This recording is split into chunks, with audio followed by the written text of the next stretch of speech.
ela foi. Né? Boa noite, Paola. Boa noite, Rayane. Boa noite, Renata. Boa noite, Renata Aparecida. Renato Estevam. Boa noite, Rosa. Boa noite, Sandy. Boa noite, Tainara Reis. Sejam todos muito bem-vindos a mais uma live da disciplina Gestão de Vendas. Boa noite, bem-vindo, bem-vindo. Depois de um feriado, já sem ser essa semana, a outra já tem outro feriado. Não é mole não, né? Como tem feriado, se bem que todo dia, para mim, está sendo feriado. Vamos dar aqui sequência ao nosso conteúdo programático. Vocês estão me ouvindo? Estão vendo? Está travando? Porque eu estou achando que está travando, mas vamos lá. É a internet aqui está... A net está uma droga, né? A net está muito ruim. Eu não sei o que fazer com essa net. Sem brincadeira. Ô, empresazinha muquirana, viu? Empresazinha muquirana essa net. Tem que falar mal dela, pô. Detonar ela. Caramba, cadê? Tá aqui, vamos lá. Vamos compartilhar aqui, vamos dar sequência eu já reclamei, o prédio todo aqui reclamou, todo mundo reclamou. E o que acontece, né? Ela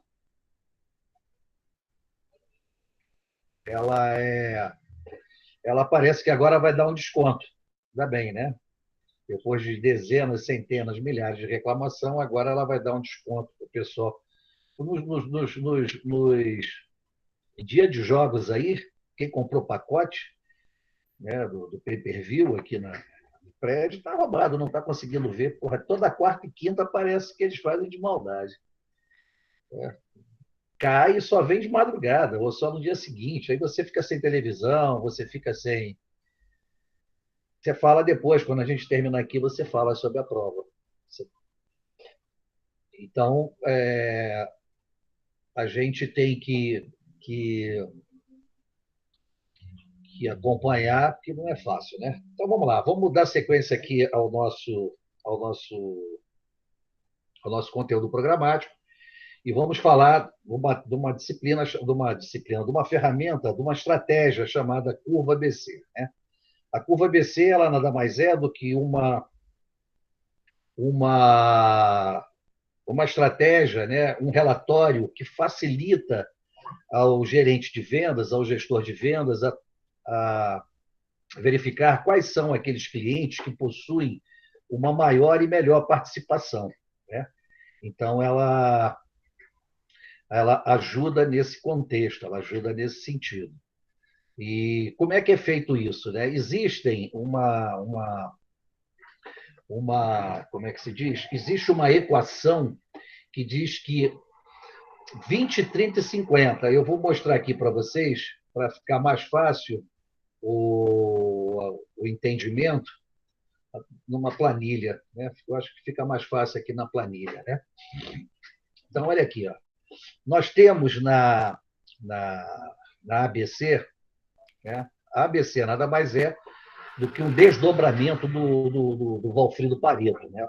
Pareto, ele fez uma equação que ele queria avaliar como é que era a riqueza do povo italiano. E ele percebeu que a riqueza, 80% da riqueza estava concentrada em apenas 20% das pessoas. Tá? E que os 80% das pessoas tinha 20% dessa riqueza. E, a partir da década de 40, o Deming, né, ele começou a trabalhar, ele desdobrou o Pareto, ele criou mais uma linhazinha, né, porque era 20-80, 80-20, ele só mudou a nomenclatura e botou ABC, e criou mais uma linha nessa equação. O que vale para vocês entenderem, né, alguns que já estudaram comigo em logística, sei lá, em produção, eu já devo ter falado sobre isso. O que vocês devem guardar na ABC é esse lado aqui, ó, o 20, 30, 50. Por quê? Porque esse lado aqui, ele sofre variações, vai depender, né, da quantidade de itens, né, esse lado aqui, ó, vai depender da margem de contribuição, vai depender do custo unitário de um produto, vai depender da quantidade vendida. Então, essa parte aqui, em azul, ela sofre alteração. Então, é muito comum você ver na literatura, né, curva A, 20% traz 80%, curva B, 30% traz 15%, curva C, 50% traz 5%. Outras falam que a partir de 50%, a partir de 40% está na curva A. Por que isso aí acontece? Isso acontece por causa dessas variáveis que eu acabei de falar para vocês, né? A quantidade de itens, a quantidade de clientes, a quantidade de produto, isso interfere diretamente na hora de você fazer, de colocar na curva, né? Então, ela é feita de uma forma bem simples, né? Ela, num primeiro momento, parece ser complicado, mas não é isso. Quando você, sendo um gestor, vamos imaginar aqui, está escrito produto, mas vamos imaginar que sejam clientes, né? Você tem uma relação aqui de clientes, que são 10 clientes, né? A, B, C, D, J. 1, 2, 3, 10. Você tem 10 clientes aqui. E você tem a quantidade, né? O consumo. Quanto esse cara comprou durante o ano, né? Esse aqui ele comprou 3 milhões, esse aqui ele comprou 5 milhões, e assim sucessivamente, né? Você tem que ter esses dados, né? Geralmente o pessoal de marketing e os gerentes de venda têm isso aqui, né? Aqui você tem a margem de contribuição. O que é isso, né? Quanto se colocou no bolso desse valor? Você não coloca os 3 milhões no bolso. E já a gente vai mostrar por que você não coloca, porque você tem as despesas, né? Desses 3 milhões, ele colocou 50 mil. Desses 5 milhões, ele colocou 100 reais, e assim sucessivamente.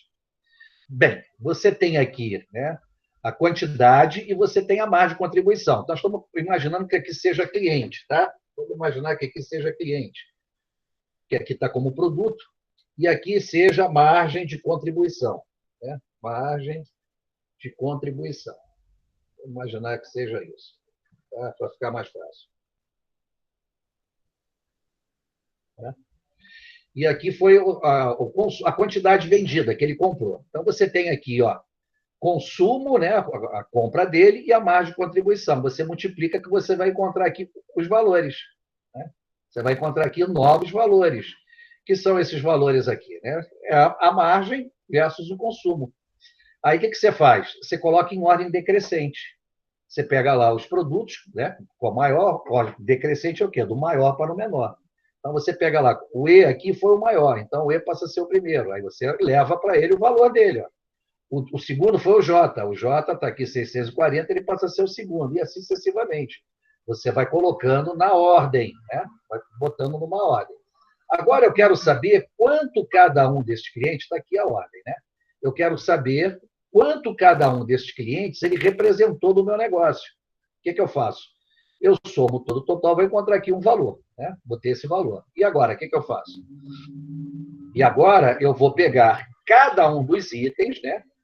Cada um desses itens e vou dividir pelo todo. Vou encontrar aqui um percentual. Cada um dos itens dividido pelo todo, vou encontrar um percentual. Na hora de se fazer um gráfico, né? Eu quero fazer um gráfico, o que eu faço? Eu faço percentual acumulado. Né? Então, eu repito o primeiro número, né? Está aqui, e vou somando com o segundo, e assim vou fazendo, né? Se eu quero fazer um gráfico. Mas se eu já quero saber, colocar logo na ABC, o que eu faço? Eu sei que 20% é o que carrega a maior riqueza. 20% de 10 são 2. Então, esses dois aqui, né, que é o E e o J, eles vão estar onde? Na curva A. 30% de 10 são 3. Esses outros 3 aqui vão estar onde? Na curva B. Né? 50% de 10, os outros 5, que estão aqui já, né? Eles vão estar onde? Na curva C. Então, você consegue, através... Né? Você vê aqui, ó, quando você soma, né, na curva BC, ele deu aqui 57,84.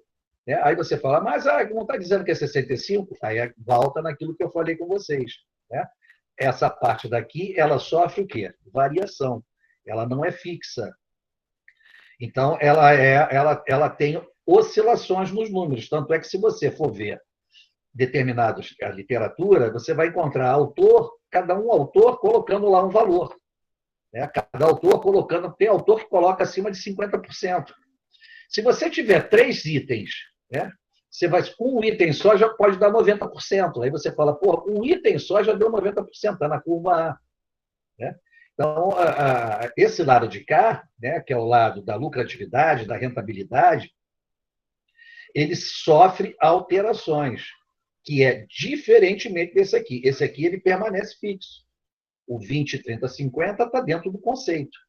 Né? O que vem após desse aqui sofre o quê? Oscilações dependendo do quê? Da quantidade, da margem de contribuição, do custo unitário, da quantidade comprada, etc, etc, etc.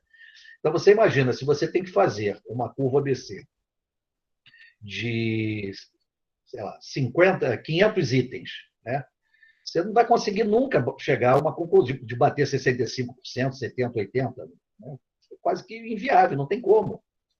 É por isso que você tem que sempre estar atento ao lado esquerdo.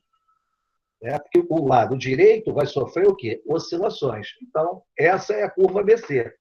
E por que eu disse para vocês, né, que existe uma outra ferramenta chamada P&L, né, que é o P&L, que são as perdas e lucros, né, onde que você consegue ver também a rentabilidade do cliente, a rentabilidade de uma equipe, a rentabilidade de um produto. Você consegue, através do P&L, ter essa rentabilidade. Né? Então, o que está aqui o P&L? Você tem aqui 5 equipes, esse aqui é um P&L real, né, onde que o gerente da equipe 6 aqui, da equipe 4, ele dizia que ele carregava a empresa nas costas, porque ele era o cara que mais vendia. É verdade, ele era o cara que mais vendia, o gross sales, que é a venda bruta. O que não quer dizer que ele é que tem o operating income, que é o melhor operating income, que tem o melhor resultado, a melhor lucratividade. Por quê?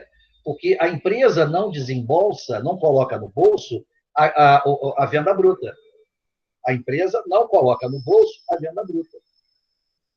Porque existe o custo do transporte, existe o desconto da venda, né? Existe o custo do produto, existe o gross profit, que é o preço sem imposto menos o custo do produto, né? Existe lá o marketing direto, quanto consumidor, é o marketing que se faz ao consumidor final, existe a venda direta, existe o net contribution, que já é após os impostos, né? O marketing direto, o GA, que é o General Administration, Despesas Administrativas.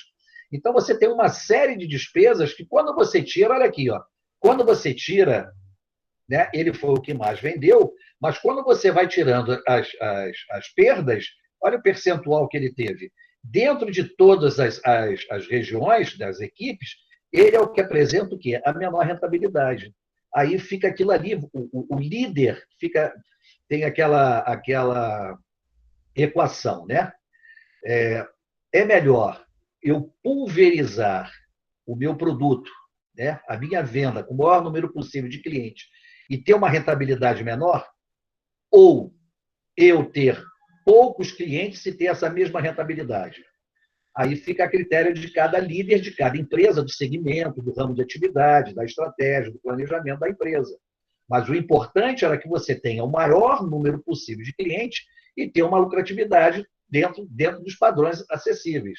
Não adianta eu vender muito e ter uma lucratividade muito pequena. Né? Então, quando eu volto aqui para a ABC, quando a gente fala a ABC, ela consegue te dar, né, um retrato do que está acontecendo com os seus clientes. Esse exemplo aqui, porque você tem um cliente I que ele representa 0,35, ele não é nem 0,5, ele não é nem 1, né? Quanto mais 1, ele é menos de 0,5. E, de repente, você está fazendo ações com esse cliente, dando desconto para ele, dando uma elasticidade maior no pagamento, dando bonificação, dando uma série de vantagens para ele, e é um cara que não representa 0,5, você está perdendo dinheiro. Então, é muito comum em vendas, né, o gerente, quando olhar, e em marketing também, ele ter a foto da ABC, ele fala assim, caramba, agora eu vou saber com quais dos clientes eu vou fazer a minha ação. Né? E isso aqui é muito, é fundamental hoje dentro de uma organização, principalmente na área comercial, que eu tenho uma carteira de clientes muito grande, eu saber quais são aqueles clientes que eu tenho que fazer o maior investimento. Mas não é só investimento de grana, né? Investimento no relacionamento. Porque quanto mais tempo o cliente permanece comprando comigo, mais eu estou ganhando. Né? É o que que eu gosto de chamar de acordo, né? Ou renda vitalícia permanente. O que quer dizer isso? Enquanto esse cliente existir, ele está comprando comigo. Eu estou tendo um ganho com ele.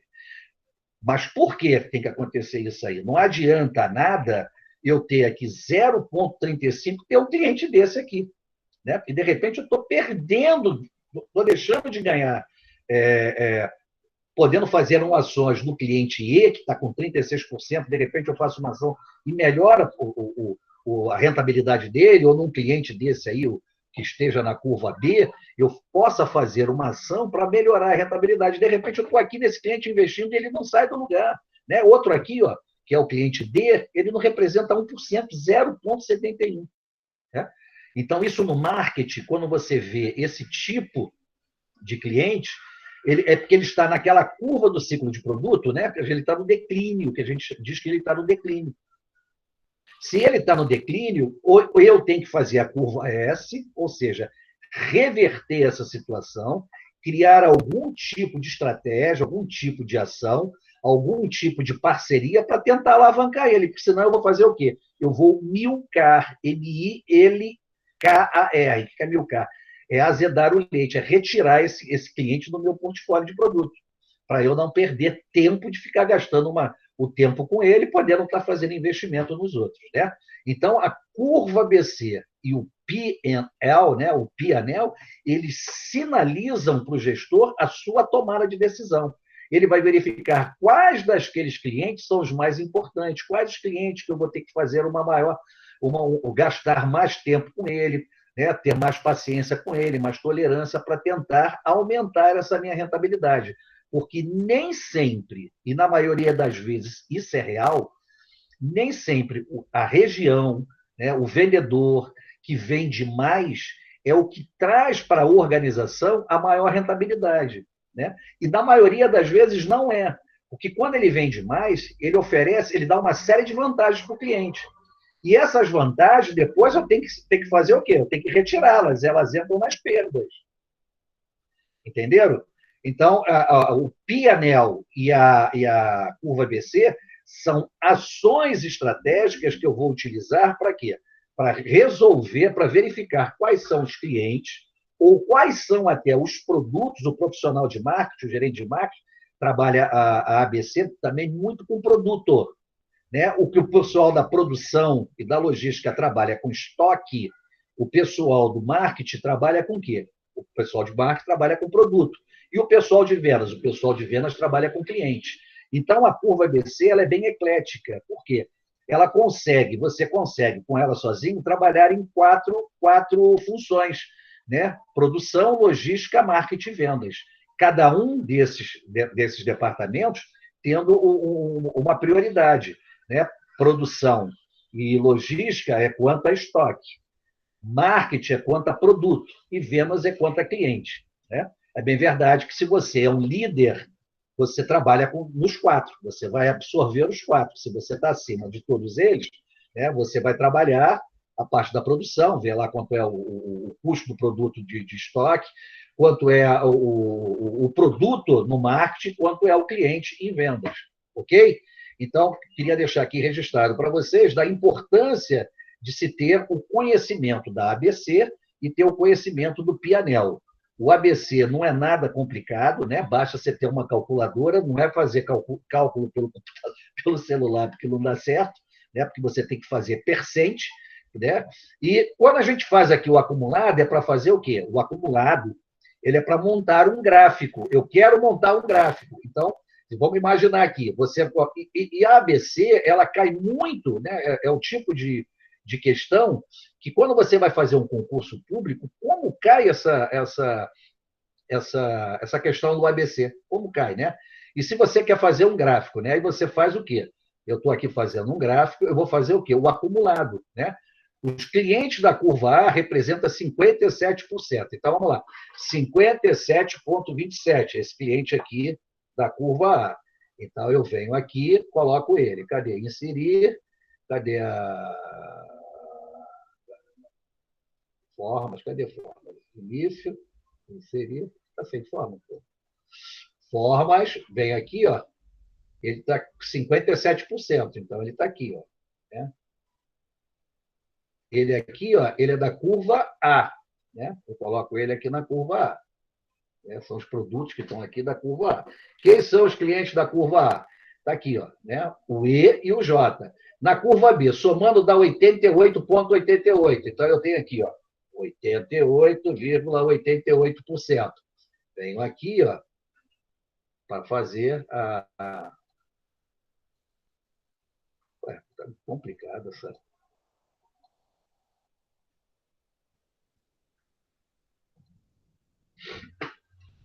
Não está aparecendo. Vamos fazer por outra forma. Aí eu venho aqui. O que é isso? Loucura. Liberar. Formas. Aí eu venho aqui, ó, 88. Aí ele está aqui. 88% é qual? É o B. Né? Agora, qual é o C? Vamos lá. Inserir formas. Caramba, que droga. Layout, inserir formas. Cadê você, formas? Copiar. Layout, inserir formas. Não está aqui. Formas. Aí você vem aqui, ó, somou aquele ali, deu 100. Ó, né? Deu 100%. Aí você vem aqui. Quando você somou aqui, não deu 100? Está 100. Né? Então, esse aqui está na C. É por isso que eles chamam de curva ABC, que se a gente for fazer aqui, ó, ele se torna... É como se... Caramba, eu deixei aqui, perfeito. Tá? Inserir formas. Vamos imaginar que isso aqui seja uma parábola, tá? Ela vem aqui, ó, vem aqui, vem aqui, ó, e faz... Cadê você? Ela vem aqui e faz o quê? Uma curva. Faz de conta que isso aqui é uma parábola, né? Ele faz uma curva. Por isso que é chamada de curva ABC. E você faz o acumulado quando você quer fazer o gráfico. E através do acumulado você consegue verificar direitinho, né? Na hora de você fazer o gráfico. Essa aqui, imagina que seja uma parábola. Ela faz como se fosse mesmo uma curva. Por isso se chama ABC. Tá legal? Isso aqui nós já falamos já. Alguns de vocês aqui já estudaram isso comigo no período passado, e quem não estudou tem aí a curva ABC para vocês darem sequência, dar uma lida nisso aí, porque ela é muito importante. Né? É um tipo de ferramenta de ação estratégica muito legal. E, além da curva ABC, além do P&L, né, nós temos aqui algumas ações que nós utilizamos, que nós chamamos de cross-selling. O que é o cross-selling? Né? Cross é o cruzamento, é cruzamento de venda. Isso aqui, ele se confunde muito com o que nós chamamos de casada, venda casada. A venda casada, ela é proibida. Por quê? Porque na venda casada existe uma condição. Né? Eu te vendo se você me comprar. Eu te vendo essa caneta aqui, azul, se você me comprar uma verde. Se você não me comprar verde, eu não te vendo azul. Então, a casada, ela é proibida porque ela tem uma condição. Existe uma legislação que proíbe isso, qualquer empresa de fazer a venda casada. Aí você pode me perguntar assim, mas isso é cumprido?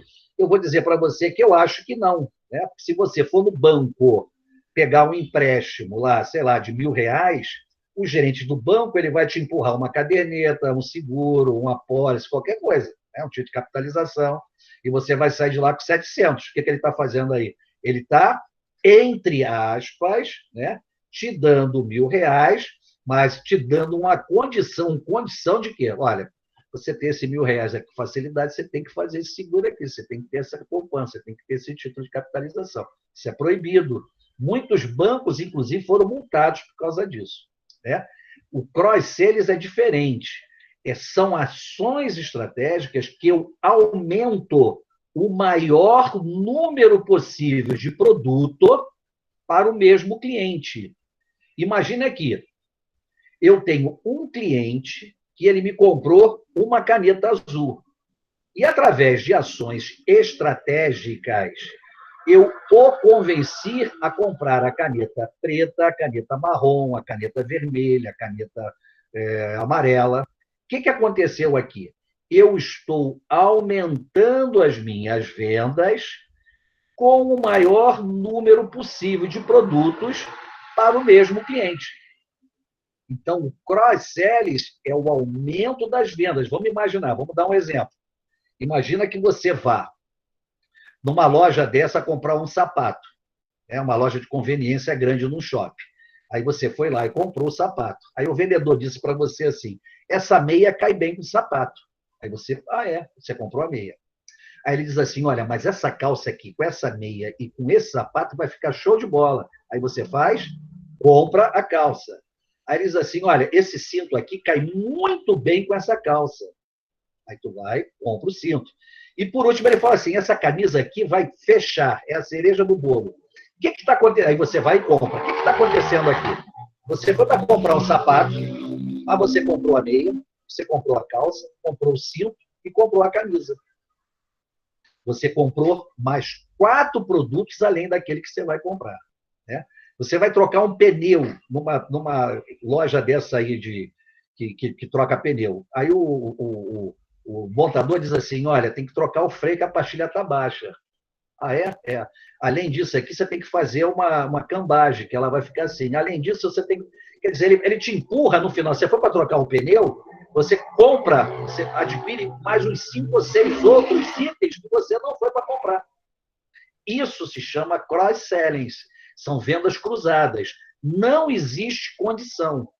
Existe ação estratégica que mostra para você, olha, se o senhor comprar a sua pastilha que está ruim, o senhor tem que botar uma pastilha que em qualquer momento o senhor vai ficar na mão.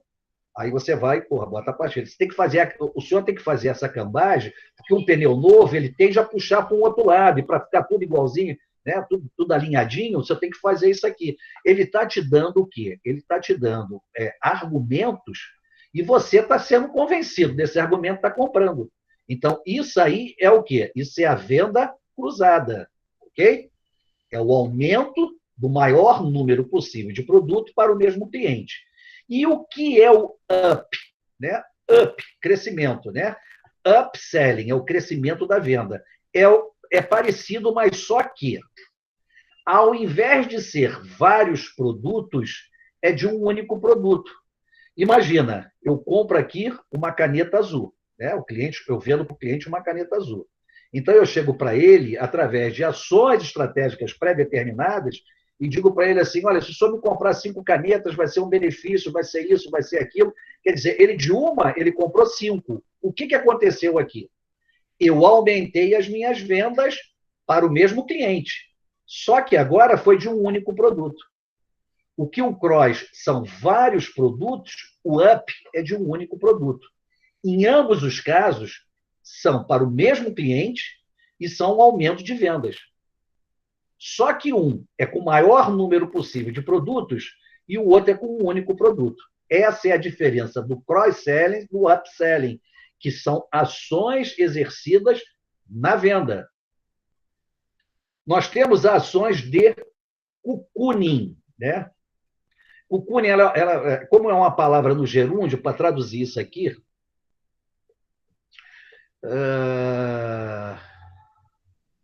em português é como se fosse um casulo, né? Aquilo que a borboleta sai do casulo. Né? Se você for traduzir o cocooning, cocooning é casulo em português. Né? Mas o que quer dizer no nosso negócio? Quer dizer o quê? Embalar, abraçar, proteger, criar uma blindagem contra as ações do concorrente. Quer dizer, eu criei uma parceria comercial com um determinado cliente que ele não me troca por um outro fornecedor. Então, eu fiz as ações de cocooning no decorrer do tempo, passando a ele credibilidade, confiança, segurança, né, atendimento, fazendo uma série de variáveis, uma série de ações que nós criamos tal parceria que eu o blindei contra a ação do concorrente. O concorrente pode vir com um preço lá embaixo, ele não me troca. Então, o que eu fiz? Eu fiz uma ação de cocooning com aquele cliente. Eu protegi, eu embalei, né? Cocooning, o casulo, né? O casulo, a borboleta fica protegida ali dentro, né? A larva da borboleta. Depois ela sai e se torna uma borboleta. Por isso que o nome é cocooning. Mas, traduzindo aqui para o português, quer dizer o quê? Embalar, proteger, blindar das ações do concorrente. Tá legal? Então, essa é uma outra ação estratégica. Agora, nós temos duas outras ações, e essas ações, como caem em concurso público, agora, na última vez, caiu para a Petrobras e para o Banco Central, ou para o Banco do Brasil, um desses aí, né? Que são as ações de skimming de marketing e penetração de mercado. Né? Como skimming também é uma palavra no gerúndio, ele quer dizer o quê? Desnatar. Né? É fazer a desnatação do mercado. Vamos melhorar isso aqui. Vamos imaginar que você tem um produto ou um serviço que ninguém tem. Não existe no mercado. Ninguém tem. Porém, existe por parte do consumidor um desejo muito grande que alguém faça esse produto. Por exemplo, a vacina agora, né? A vacina do Covid. Existe por parte do consumidor o quê? Uma ânsia, um desejo muito grande para essa vacina vir logo para a gente ficar imune e poder ficar à vontade, né? Voltar a ser o que era. Né? Imagina que eu criei essa vacina. O meu laboratório, a minha empresa criou essa vacina. Você acha que eu vou entrar no mercado com preço alto ou com preço baixo? Eu vou entrar com preço alto. Por que eu vou entrar com preço alto? Para recuperar todo o investimento que eu fiz. Investimento em pesquisa de TI, pesquisa e inovação, de PT, pesquisa e tecnologia, de P&D, pesquisa e desenvolvimento. Enquanto eu não tenho concorrente, eu vou fazer o quê? Eu vou abocanhar, eu vou desnatar o mercado. Aí começam a surgir novas vacinas com preço mais baixo. Aí o que eu faço? Eu reduzo o meu preço e acomodo ao mercado. Mas antes disso, o que aconteceu? Eu abocanhei o mercado, eu desnatei todo o mercado. Um exemplo disso aqui é a parte da telefonia. Né? Então, quando a Apple lança aí um determinado telefone, ela bota o preço lá em cima, um telefone que ninguém tem. A Microsoft lançou aí o Windows 30, 100, sei lá, ninguém tem. O que ela faz? Ele bota o preço lá em cima. Depois começam a surgir novos concorrentes, ele vai e reduz o preço. Mas antes de ele reduzir o preço, ele ficou sozinho e abocanhou tudo, ganhou toda a grana. Perceberam? Esse é o quê? Esse é o skimming. Eu estou sozinho, eu vou e abocanho tudo que tem no mercado. Se você quer comprar, vai comprar comigo e ao preço que eu quero. Então, esse é o skimming. Eu entro com preço alto, desnato o mercado, todo mundo vai comprar comigo e, aos poucos, quando vão chegando os concorrentes, eu vou reduzindo. Toda a parte dessa aí de computação, de computadores, que chegam às primeiras gerações, às grandes gerações, o que costuma fazer? Eu entro com preço lá em cima e, aos poucos, eu vou fazendo a redução, quando chegam os concorrentes. Mas antes, eu desnatei o mercado. A penetração é diferente. A penetração, eu sou um produto ou um serviço, um commodity desse, eu sou mais um dentro do mercado. Então, eu vou lançar no mercado, eu entro com preço baixo. O meu objetivo é fazer o quê? Uma pulverização, uma distribuição grande, facilitar o acesso de todos poderem comprar esse produto ou adquirir esse serviço. Aí, o que acontece? A minha venda começa a aumentar, eu começo a vender mais. Aí, o que eu faço? Eu aumento o preço. Enquanto que é o skimming, eu começo com preço alto e reduzo, a penetração eu começo com preço baixo e aumento. Perceberam a diferença? Eu entro com preço baixo, as vendas aumentam, eu aumento o preço. O outro, eu começo com preço alto, os concorrentes chegam, eu abaixo o preço. Né? A penetração de mercado, quem fez muito isso aí foi aquela água mineral H2OH, né?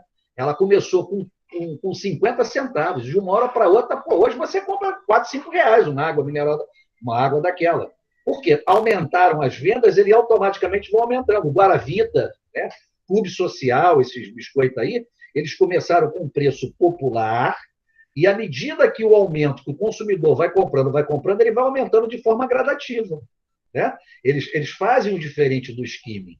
Né? Aí fica uma questão. Você, como consumidor, você se sente mais ludibriado, mais lesado, mais enganado, mais roubado onde?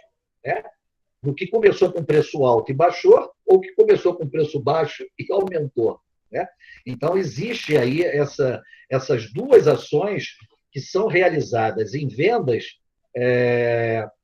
dentro do mercado de trabalho. Né? O que mais que tem aqui? Você tem ações que nós chamamos de sell-in, sell-out. Sell-in, venda dentro. Sell-out, venda fora. Venda dentro, venda fora. Sell-in, sell-out. Vamos imaginar aqui. O que é uma ação de sell-in? Eu trabalho na Nestlé. Vou vender para o Guanabara Nescau. Então, eu vendi para o Guanabara, né? Fiz lá a negociação com o Guanabara, fiz o volume, dei desconto, deu o que for. Eu fiz uma ação de sell-in. Eu vendi, o fornecedor vendeu para o cliente. E o que é uma ação de sell-out? É quando o cliente faz a venda para o consumidor final. Ou seja, o Guanabara vende para minha mãe, para minha irmã, para minha filha, para minha esposa, minha neta. Né? Sell-in, Nestlé, Guanabara. Sell-out, Guanabara, consumidor. Geralmente, o sell-out ele é realizado com promoção. Né? Eu faço promoção. Eu crio promoção para tirar ele. Porque ações de sell-out, todas essas que vocês veem aí do Guanabara, são ações de sell-out da Semana do Guanabara e tal. Eles estão fazendo ações de sell-out. Né? Porque os produtos estão ali, eles querem tirar o produto, querem vender o produto. Então, o sell-in é quando o fornecedor vende para o cliente e o sell-out é quando o cliente vende para o consumidor final. Sell-in, sell-out. Venda dentro, fornecedor, cliente. Sell-out, venda fora, cliente, consumidor final. Geralmente, todo o processo de sell-out, né, você faz uma campanha promocional. Você reduz preço, você faz sorteio, você faz degustação, você dá desconto. Né? Geralmente, as ações de sell-out têm a anuência do fornecedor. Imagina só, eu vendi 1.000 caixas de 1.000 unidades de Nescau para o Guanabara. Só consegui vender 500. 500 não vendi. Pensei em vender 500. Por quê? Porque o consumidor, o concorrente está fazendo alguma ação, o consumidor está comprando num outro lugar, está vendo uma variável qualquer que o produto não está saindo. E esse produto tem data de validade. Né? Então, para a Nestlé, é interessante o quê? Ela não perder tudo. Porque se vencer, ela tem que ir lá retirar e repor. O supermercado não perde nada. Então, o que a Nestlé faz? Avisa lá o seu Manelzinho do Guanabara e fala assim, olha, vamos reduzir o preço do Nescau. Vamos fazer uma ação de sell-out. Vamos imaginar que o Nescau seja R$5. Né? Então, ele fala assim, vamos botar o Nescau a R$4. Vamos tirar aí R$1 desse Nescau, tá legal? E o seu Manelzinho tira. Né? Então, se eu vendi, eu estou com 500 unidades lá para vender, não consegui vender. Se eu vendi 300 unidades, aí o que acontece? A Nestlé ressarce, tá? O seu Manelzinho do Guanabara, R$1 vezes 300 unidades, daí lá R$300. Está aqui, ó, seus R$300 pela ação de sell-out que o senhor fez. Porque ele baixou o preço, mas ele não baixa a margem dele permanece. Essa diferença, quem paga é o fornecedor. Então, ele faz uma ação de sell-out, reduzindo o preço para tirar o produto do ponto de venda. Mas não é só assim, né? Você pode fazer uma campanha lá, uma promoção, sei lá, alguma coisa que você pode fazer e tirar o produto, fazer uma chamada na televisão, uma chamada na rádio, né? No jornal, um encarte, né? Fazer o encarte e o produto sair sem você precisar ter que ressarcir o seu manelzinho lá do Guanabara. Tá? Então, o sellout é a venda fora. Geralmente é sempre feita com uma promoção. Ok? Está acabando aqui. Ó. Você tem o trade deal. Né? O que é o trade deal? O trade deal é uma condição que você faz acima da política comercial para vender mais. Repare só, né? Todo vendedor, quando vai à rua, vai no mercado, ele tem o quê? Uma política comercial já pré-estabelecida. Né? Ele já sabe qual é o preço, quanto ele pode dar de desconto, qual é o prazo de pagamento que ele pode dar. Então, ele já tem isso aí muito definido, já determinado. A empresa já diz para ele o que ele tem que fazer. Então, vamos imaginar assim, ele tem um desconto, vamos imaginar, se você me comprar 1.000 Nescau, eu te dou 10, eu tenho até 10% para negociar com ele. Né? Eu tenho essa preposição, eu tenho o até. Posso negociar com 3, com 4, com 5, com 9, com 10. Né? Ele tem lá a condição de até 10% e 30 dias lá para o cliente pagar. Então, ele tem essa condição. Então, ele já vai lá negociar, né, com o cliente sabendo o que ele quer. Mas, se ele percebe, o vendedor percebe, ou o gerente de vendas percebe, que deva ser feito uma ação mais agressiva. O que quer dizer isso? Eu vender mais. Então, eu vou propor o quê? Um trade deal. Se a minha política comercial diz assim, se você me comprar 1.000 caixas, eu te dou 3% de desconto e você tem 30 dias para pagar. Essa é a política comercial. Agora eu quero vender mais, eu quero fazer uma ação de trade deal. O que eu faço?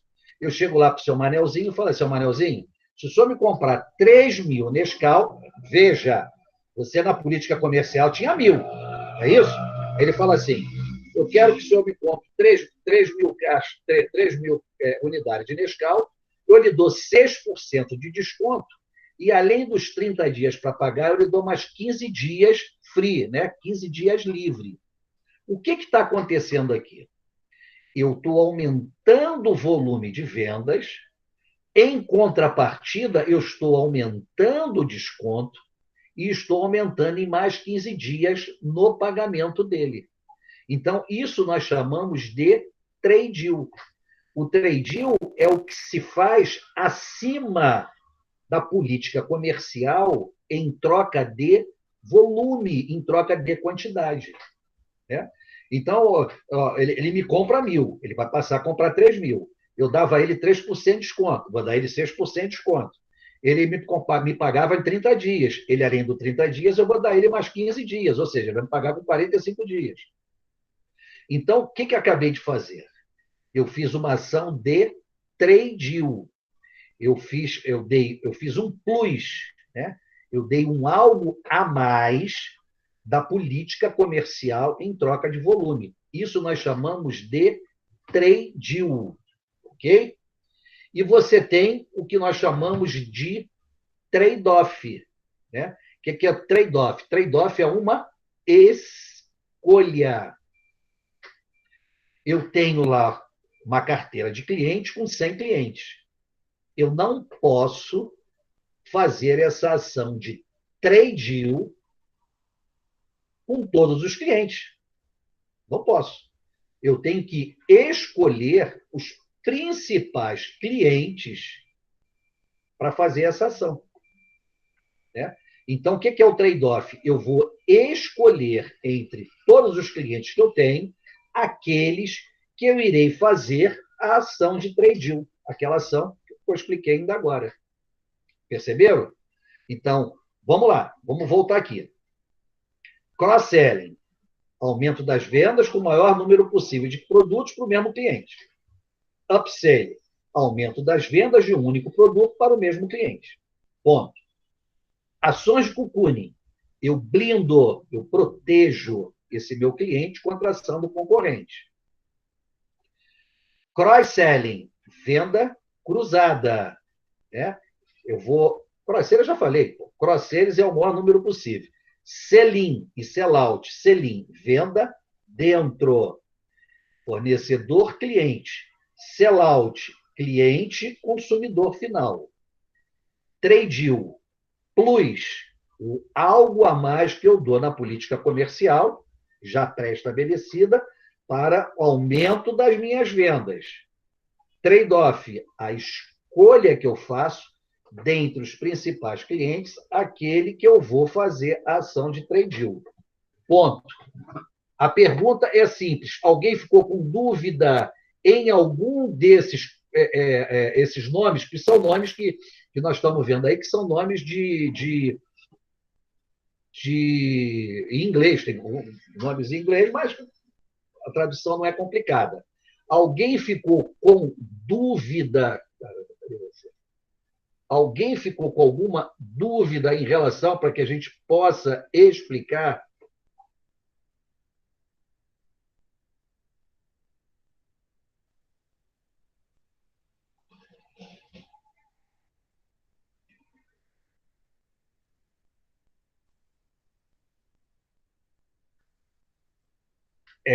Ele, para fazer o trade-in, o Sandy, ele tem que saber, ele primeiro tem que fazer o trade-off, né? Ele tem que escolher. E quem são esses clientes que você escolhe?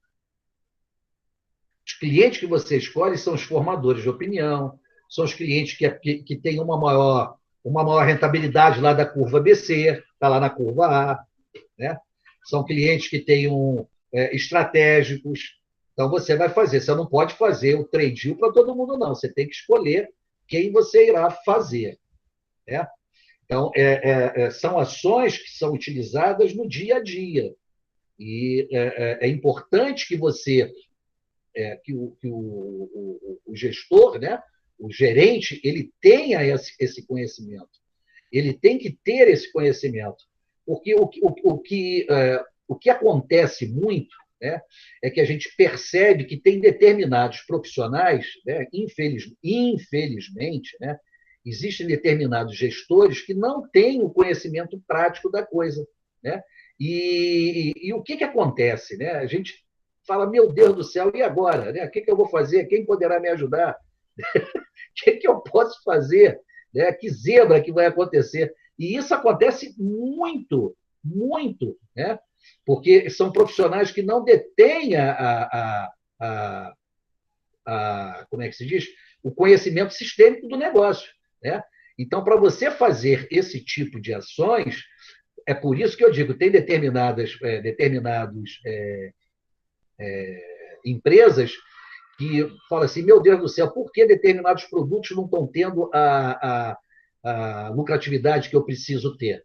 Não está tendo, sabe por quê? Porque a maior parte dos gestores não conhece isso. Né? E isso, gente, é de fundamental importância. Tem que saber isso aí. Né? Porque se você não souber, como é que você vai passar para os teus profissionais? Como é que você vai trabalhar com os teus profissionais? Né? Se você não souber fazer a coisa que não deveria. Né? Então, nesse sentido aí que tem que se tomar cuidado. Né? E só para a gente fechar aqui, deixa eu mostrar para vocês, né? A outra também é um termo em inglês. Caramba, não é isso não, cara. Sai daí, não é você não. Né? Um termo em inglês que nós chamamos de SKU. Né? Se bem que algum de vocês aí, muitos de vocês aí, conhece esse termo, porque eu já... Parar a apresentação, pô. Parar a apresentação. E eu estava... Caramba, eu não sabia. Estava... Peraí. Não está indo? Ué, não está indo por quê? Eu, hein? Parar a apresentação. Parei. Vamos voltar. A apresentação, uma janela. Cadê você? Está aqui. Compartilhar. O SKU é o que nós chamamos de Stock Keep Unit, né? É a menor unidade de um estoque. Isso pode se dar por tamanho, pode se dar por coloração, pode se dar por sabor, né? Quer dizer, eu tenho a Coca-Cola de 1 litro, é um SKU. Tem uma lata de Coca-Cola, é outro SKU. Tem uma Coca-Cola de 250 ml, é outro SKU. É a menor unidade de um estoque. Então, a gente chama isso de SKU. Né? E você tem, né, que você já deve ter estudado em algum lugar, o que nós chamamos de benchmark. Né? Então, o benchmark é uma comparação que é realizada. Eu procuro ver, geralmente, quem serve de benchmark são os líderes. Né? Então, eu chego lá e verifico quem são os líderes da minha categoria e procuro seguir, né, o que eles vêm fazendo e adequar à cultura da minha empresa. Então, a gente chama aquilo ali de benchmark. Eu verifico o que o outro faz de legal, faz de sucesso e tento adequar para o meu negócio. Né? E o shrink é aquele invólucro, aquele plástico. Quando você pega um amarrado de Coca-Cola de 6 litros, aquele plástico é chamado de shrink. Ok? E semana que vem a gente vai falar sobre desenvolvimento de clientes. Né? Eu falei pra caramba hoje, eu estou aqui rouco já. Né? Vamos falar sobre desenvolvimento de cliente. Alguém ficou com alguma dúvida? Se ficou com alguma dúvida, a gente tira aqui a dúvida, porque são muitas coisas que nós falamos. Né? Se não tem dúvida, só uma de vocês aí que vai ficar comigo para a gente tirar uma dúvida aqui dela. O resto, se ninguém tem dúvida, está todo mundo liberado. Fiquem com Deus e até a semana que vem. Espera aí, cara. Interromper a gravação.